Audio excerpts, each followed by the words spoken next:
O senhor disse ontem na Assembleia da República que esta vai ser a última legislatura da Terceira República. O que é que quer dizer com isso? Antes de mais, cumprimentá-lo, cumprimentar a RTP e os telespectadores e agradecer o convite para esta entrevista. Bom, é simples de perceber, nós desafiámos o PSD para uma revisão constitucional, quando falava em Terceira República e em Quarta República, desde o início do nosso programa, que está uma mudança de regime, não do regime democrático, porque nós nascemos e crescemos no regime democrático, mas uma mudança de regime em vários aspectos de dimensão constitucional. E agora temos a possibilidade de fazer essa, digamos assim, maioria constitucional, sem precisar do Partido Socialista. E isto significa que podemos estar perante uma transição constitucional em várias matérias, que eu me tenho... Mas, André Ventura, quando se fala em numa nova república, numa quarta república, normalmente identifica-se com rupturas importantes, ao nível, seja dos órgãos de soberania, da separação dos poderes, claro, eventualmente do método de eleição, mesmo de alterações de garantias ou direitos fundamentais. Victor, é isso que está em causa. Vítor, é tudo isso, porque de facto nós temos que ter alterações ao nível da separação de poderes. Nós não podemos continuar a ter a tentativa e muitas vezes a interferência da política na justiça para proteger uns ou prejudicar outros. E já vimos isso várias vezes, desde António Costa a José Sócrates, vimos passar vários casos desse capítulo. Nós temos que garantir que a Constituição protege uma justiça independente.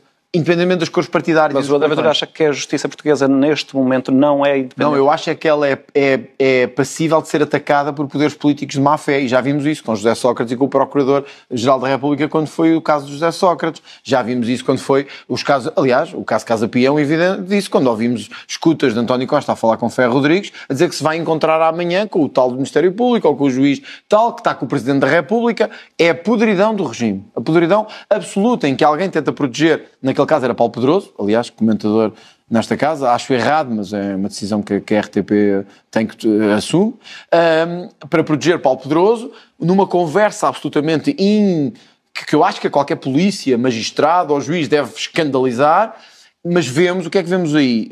Não a interferência, mas a tentativa de políticos que sabem que é fácil ou passível de interferir no curso da justiça. Portanto, nós temos que garantir que os cargos da justiça são despolitizados, isso é importante.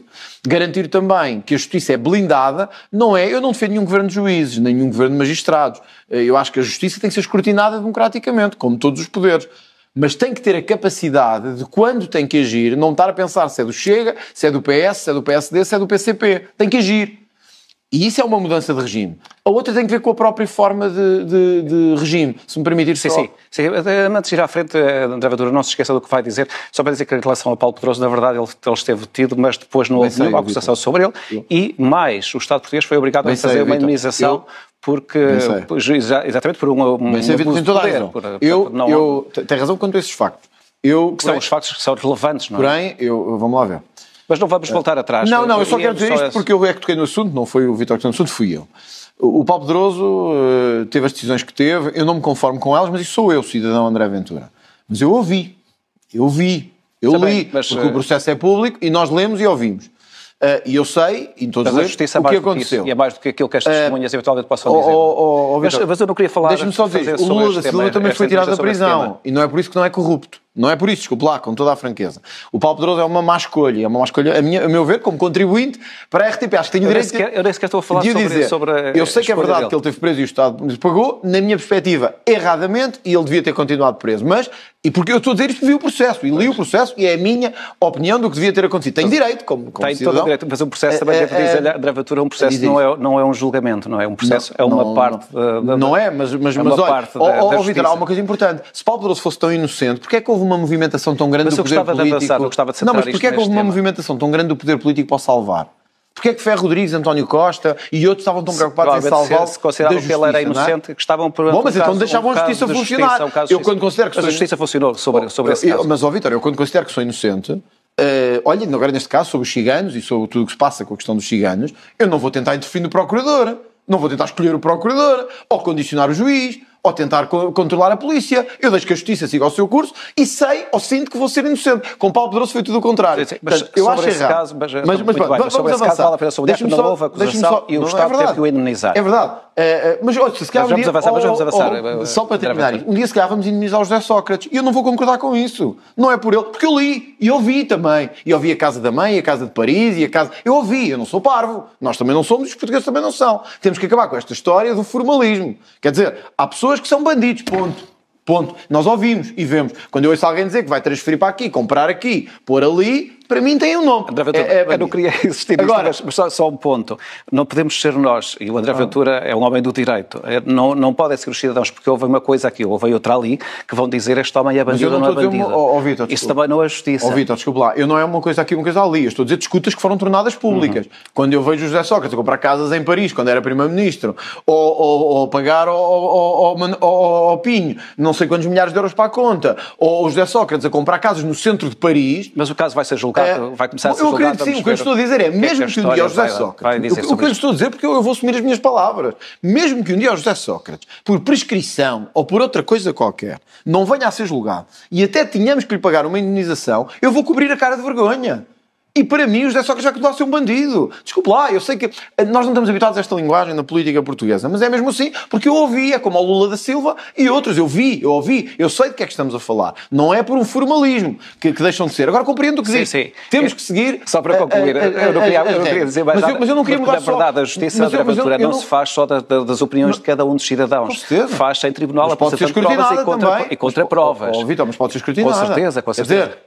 Mas estamos a falar da Terceira República, que é que o Chega queria mudar. Esse é um exemplo. Olha, o enriquecimento ilícito. E há bocado, porque no caso do José Sócrates, o enriquecimento ilícito. O Tribunal Constitucional várias vezes considerou que o enriquecimento ilícito viola a proposta de enriquecimento ilícito, viola a Constituição tal qual a temos.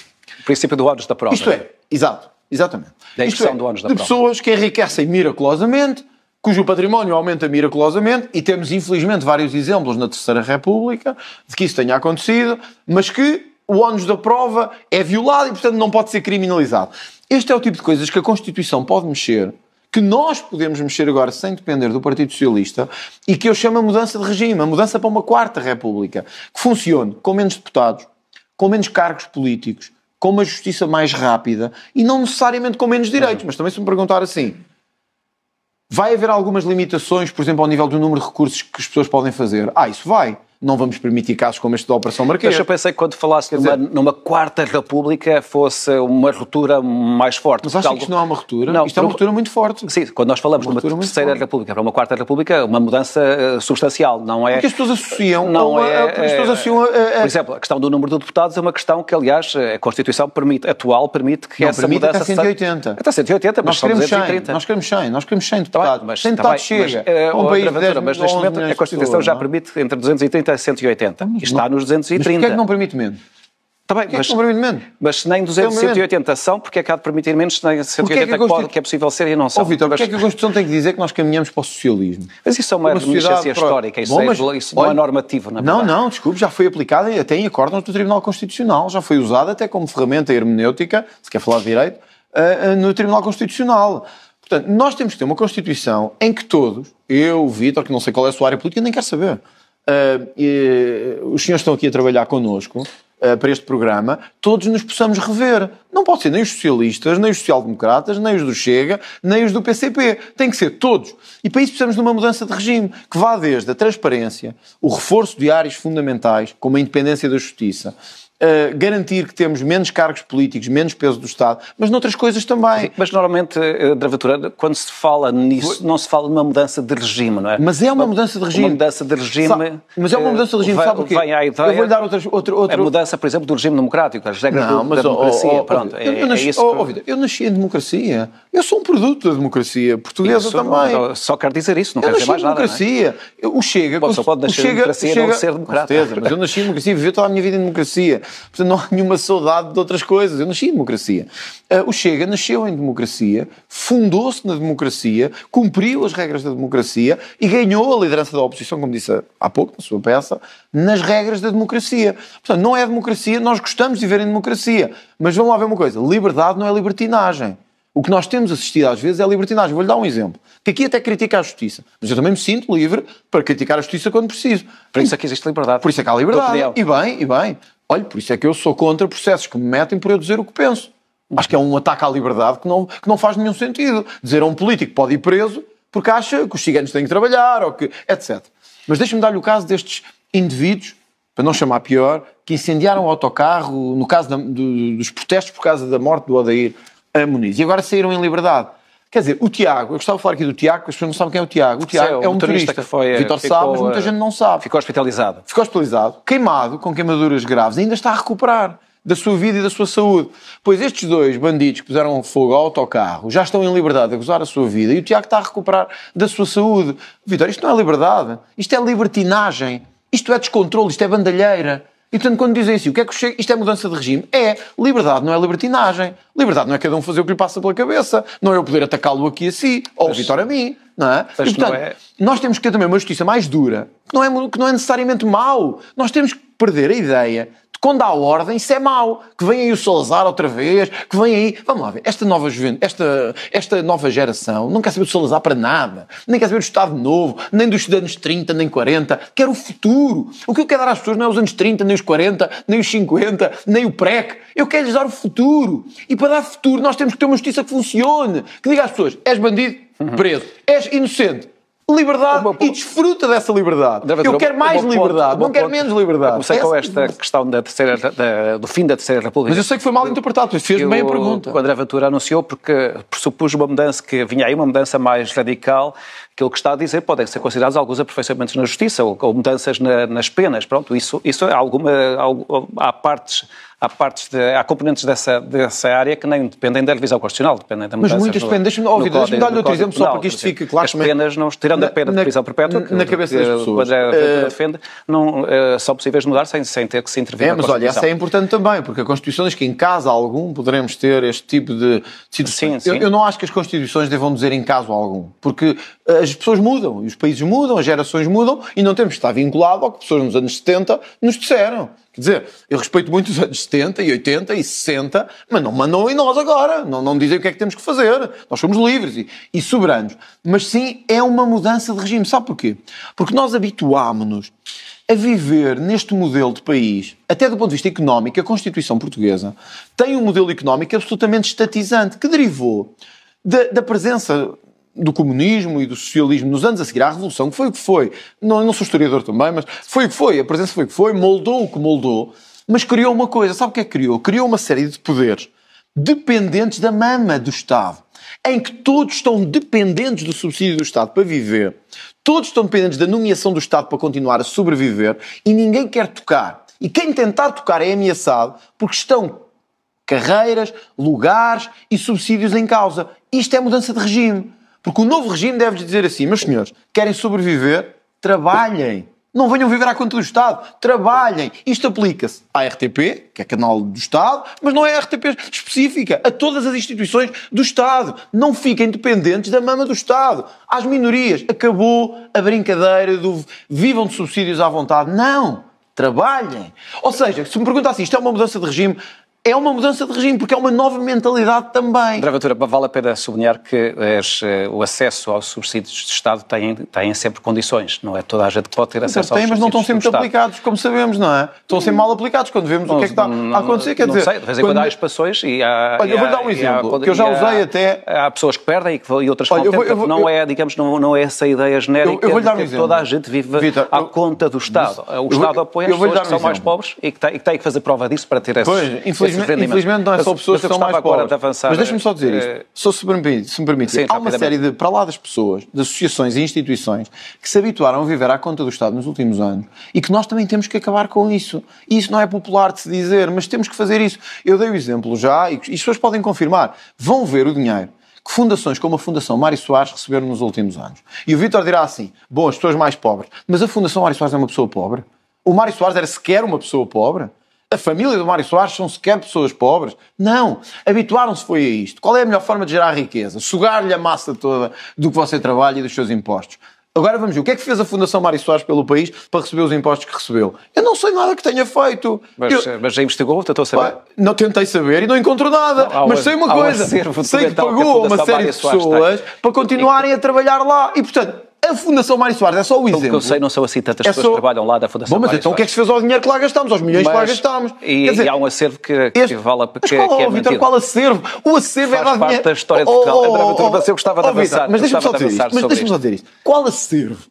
Mas qual acervo? Nós temos que nos deixar... Mas o André Ventura já lá esteve. Nós temos de nos deixar de acervos. As pessoas precisam... Mas já lá esteve, precisam... Não, mas eu sei qual é. Mas eu não falaria da Fundação Mário Soares se não tivesse ido ver aquilo que tem e aquilo em que investiu. E sei que investiu na mesma coisa de sempre. No manter pessoas à volta da sua confiança e da sua lealdade, que são um custo para o regime. Vamos avançar. E, portanto, a Fundação Mário Soares... Deixa-me só dizer isto. Eu sei que talvez não seja confortável, mas eu tenho que poder dizer. Porque não é a Fundação Mário Soares. Não tenho nada contra o Dr. Mário Soares.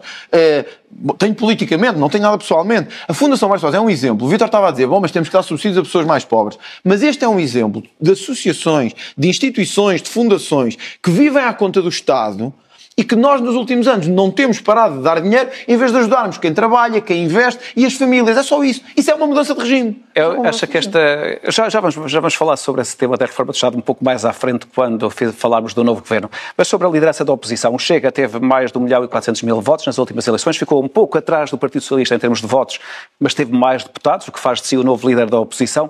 Como é que vai exercer esta liderança? Como é que vai ser o seu papel? Com responsabilidade. Mas sem perder o nosso ADN. E eu acho que isso é importante dizer às pessoas. Olha, esta entrevista é um bom exemplo disso. Nós podemos ter uma entrevista em que nos respeitamos, em que há perguntas, em que há respostas, mas em que, ao mesmo tempo, há um estilo de oposição que é diferente. Eu não vou seguir estratégias à Pedro Nuno Santos, ou que era uma coisa e torna-se outra. Não. Este é a pessoa em quem votaram para ser líder da oposição. O André Ventura não está mais moderado. Olha, como viu ainda há bocado, eu disse que tinha que acabar a mama e os bandidos tinham que ir para a prisão. Aquilo que tenho dito a vida toda. E vou continuar a dizer. Posso ser Primeiro-Ministro, Presidente da República, o que for, eu continuarei a dizer que a mama tem que acabar em Portugal e os bandidos têm que ir para a prisão. Ponto. Isto não é... E, portanto, será exatamente igual. Eu acho que foi nesta pessoa que as pessoas votaram, sabiam no que estavam a votar, foi no Chega que as pessoas quiseram, a liderar a oposição. Portanto, como é que vou exercer? Com responsabilidade, porque acho que um partido tem que ter responsabilidade quando recebe das pessoas um mandato desta importância, mas não nos devemos travestir nem transmutar. Não devemos dizer às pessoas que somos agora diferentes do que éramos há um mês atrás quando fomos a voto. Mas sente que há necessidade do Chega e do André Ventura fazerem, digamos, um processo de credibilização, no sentido em que agora já não estão apenas, ou podem não ser apenas um partido de protesto, mas podem ser um partido que se pode constituir como uma alternativa do governo. Bom, isso obriga o Chega teve 23%, a uma estratégia diferente. O Chega teve 23% nestas eleições. Está alguma distância do primeiro lugar, mas nunca se sabe o que é que vai acontecer. Significa que, para além de ter tido um resultado que nunca nenhum outro partido tinha tido, fora os dois partidos pilares do regime, conseguiu ainda quebrar 50 anos de domínio bipartidário em Portugal. Ou seja, isto aconteceu, é um facto. O Chega não precisa que as instituições do regime lhe credibilizem. Não precisa. O Chega ganha credibilidade diretamente do povo português. São esses que me importam. Com todo o respeito, Vítor, eu estou-me nas tintas. Se o Vítor, se a RTP, se a SIC, se a TVI, se o Diário de Notícias, se a Provedoria de Justiça, se o Tribunal Constitucional nos dão ou não credibilidade. Só me interessa a credibilidade de uma entidade. É o povo português. Deixa-me só dizer. Sim. Para esses que eu trabalho todos os dias. É por esses que eu trabalho todos os dias. Para pessoas que perderam a voz. A quem as elites tiraram a voz. A quem o sistema deixou de fora durante 50 anos. E os ignorou. Portanto, quando me diz assim... Acha que é preciso um esforço de credibilização? É preciso um esforço de representação. Que é, durante 50 anos, PS e PSD usaram o regime como quiseram, tiraram a voz a estas pessoas, ignoraram-nos como se eles não valessem para nada, criaram círculos eleitorais à sua medida, porque assim sabiam onde é que tinham que apostar e onde é que não tinham que apostar, ignoraram os imigrantes lá fora, que agora lhes deram um valente sinal político, e pensaram que esta revolução, digamos assim, este abanão nunca ia acontecer. Mas eis que o povo português fez uma coisa até que grande parte dos povos europeus ainda não fizeram. É que vi muita imprensa, até europeia, espantada com o resultado do Chega, face aos partidos parecidos com o Chega. Há vários partidos parecidos com o Chega que já estão no governo, André Ventura. Com certeza, mas em coligações, na sua maior parte. A Liga em Itália está no governo com 9%, ou com 10%. Em Espanha o Vox tem 12%. O Chega tem 23%. E há muita imprensa a perguntar-se porque é que aconteceu. Aconteceu porque o povo português às vezes chega tarde às mudanças. Mas quando chega é muito mais firme e corajoso que os outros todos. A nossa história diz toda essa. Em todas as mudanças, seja à esquerda, seja à direita. O povo português é um povo de coragem. E por isso, porque é que eu disse obrigado na noite eleitoral? Porque eu senti-me verdadeiramente emocionado com um país que em 6 anos, conforme disseram na vossa peça, 6 anos, não teve medo de pôr em causa 50 anos de regime, uma revolução de cravos e de atirar para o ar e de festa para todos e de dinheiro para todos, para dizer temos que mudar. E não tiveram medo de o fazer. Depois de um ano de ataques, depois de um ano de perseguição, depois de ameaças de ilegalização, depois de dizerem que o nosso grupo parlamentar era um grupo de bandidos, depois de tudo, as pessoas saíram de casa para dizer queremos uma oposição como o Chega faz. E por isso é que eu lhes disse obrigado. André Ventura, na verdade, nos últimos